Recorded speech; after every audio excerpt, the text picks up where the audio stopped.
Hello everyone. किसी भी organisation को मैनेज करने के लिए एक मैनेजर को कुछ प्रिंसिपल्स फॉलो करने होते हैं। हमने बात की थी about the scientific principles of management जो यूज किए जाते हैं किसी भी फैक्ट्री में टू इंक्रीज द प्रोडक्टिविटी। लेकिन किसी भी एक ऑर्गेनाइजेशन में, चाहे वो बिजनेस ऑर्गेनाइजेशन हो या फिर कोई एकेडमिक ऑर्गेनाइजेशन हो, हर जगह हमें कुछ प्रिंसिपल्स ऑफ मैनेजमेंट फॉलो करने होते हैं और ये प्रिंसिपल्स दिए थे हेनरी फ्योल ने। तो आज की वीडियो में हम बात करेंगे about the general principles of management given by Henri Fayol. सबसे पहले जानते हैं हेनरी फ्योल है कौन।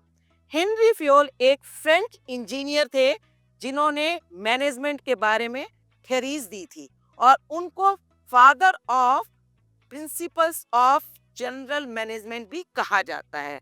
और इन्होंने दिए थे 14 principles of management which lead the foundation for the modern management. यानी कि जो ये 14 प्रिंसिपल्स इन्होंने दिए थे ये आज भी किसी भी ऑर्गेनाइजेशन को प्रॉपर तरीके से मैनेज करने के लिए यूज किए जाते हैं। और इन्होंने वर्क किया था as a director at a French coal mining, जहां पर इन्होंने इन प्रिंसिपल को अप्लाई करके थ्योरीज डेवलप की थी। आइए देखते हैं कौन से वो 14 प्रिंसिपल्स हैं। जैसा कि आपको स्क्रीन पर दिखाई दे रहे हैं 14 principles given by Henri Fayol for managing the modern organisation. यहाँ पर आज की वीडियो में हम बात करेंगे about 5 principles of management, that is division of work, authorities and responsibilities, discipline, unity of command and unity of direction. तो चलिए शुरू करते हैं with the division of work. Division of work में जैसा कि आपको नाम से ही पता लगता है कि वर्क को डिवाइड किया जाना चाहिए। फ्योल ने कहा था कि जितना भी टास्क है उसको हम अलग अलग इंडिविजुअल्स को उनकी स्किल के अकॉर्डिंगली डिवाइड कर दें। और अगर हम वर्क को डिवाइड कर देंगे और एक पर्टिकुलर इंडिविजुअल एक ही टाइप के वर्क पर काम करेगा तो वो उससे स्पेशलिस्ट बन जाएगा उस पर्टिकुलर टास्क में। और जब स्पेशलाइजेशन हो जाएगी तो उससे वर्क प्रोडक्टिविटी इंप्रूव होगी और उसका बेनिफिट होगा कि हमारे वर्क में एफिशिएंसी रहेगी और कॉस्ट भी कम आएगी। अब सेकंड प्रिंसिपल है अथॉरिटी एंड रिस्पॉन्सिबिलिटी। अब इसमें फ्योल ने कहा कि जब हम किसी व्यक्ति को कोई काम देंगे तो उस काम से रिलेटेड हम उसको क्लियर अथॉरिटी भी देंगे। Authority to give order, authority to use resources. और जब हम उसको रिसोर्सेज यूज करने की अथॉरिटी देंगे तो साथ में देंगे हम उसको रिस्पॉन्सिबिलिटीज भी। उसने कहा कि authority to give order should be accompanied by the responsibilities, और दोनों के बीच में एक बैलेंस भी होना चाहिए। जब भी हम किसी को अथॉरिटी दें तो उसके अकॉर्डिंगली उसकी रिस्पॉन्सिबिलिटी डिसाइड होनी चाहिए और दोनों के अंदर एक कंपेटिबिलिटी होनी चाहिए कि उस अथॉरिटी को यूज करने के लिए उसकी एक लिमिट भी होनी चाहिए। अब हम बात करेंगे about the third principal that is discipline.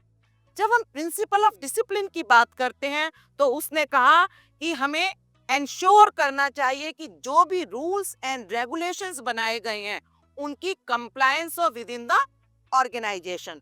और discipline should not be only for the workers but also for the managers. और इसके लिए जरूरी है कि एक अच्छा लीडर होना चाहिए in the manager and there should be fair agreements between the managers and the workers and there should be appropriate penalties for the non compliance of the rules and regulations.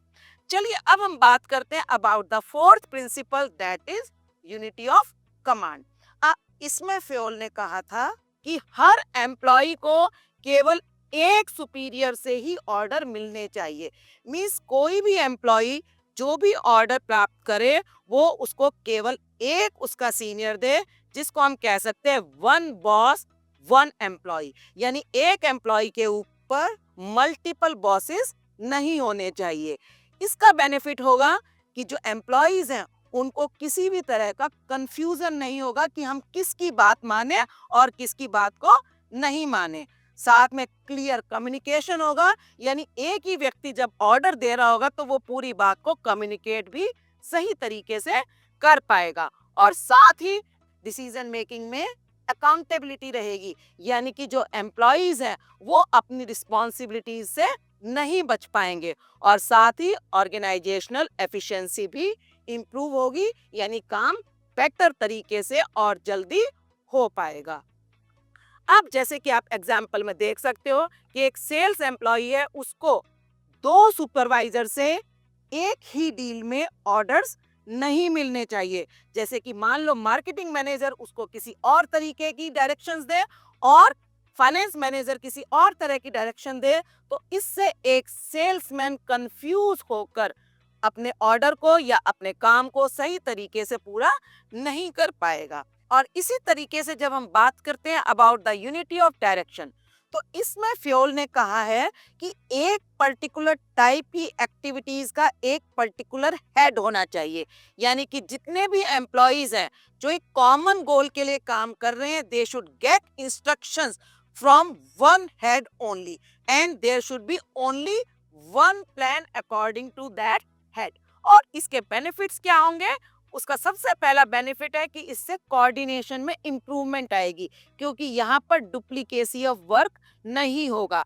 साथ में सभी employees के efforts focused रहेंगे और operations में consistency आएंगी, क्योंकि यहाँ पर जब एम्प्लॉइज एक पर्टिकुलर टाइप के वर्क के लिए एक ही हेड से इंस्ट्रक्शंस एंड डायरेक्शन ले रहे हैं तो उनके काम में कंसिस्टेंसी होगी। जैसा कि आप देख सकते हैं कि अगर किसी ऑर्गेनाइजेशन में ऑटोमोबाइल्स का भी काम है और साथ में इलेक्ट्रॉनिक्स का भी काम है, तो इनके अलग अलग हेड होने चाहिए और इस पर्टिकुलर डिपार्टमेंट में वो लोग अपने अपने एम्प्लॉइज को अलग अलग डायरेक्शंस देंगे और इस तरीके से सब लोग अपने अपने ऑब्जेक्टिव्स अचीव करने के लिए वर्क करेंगे।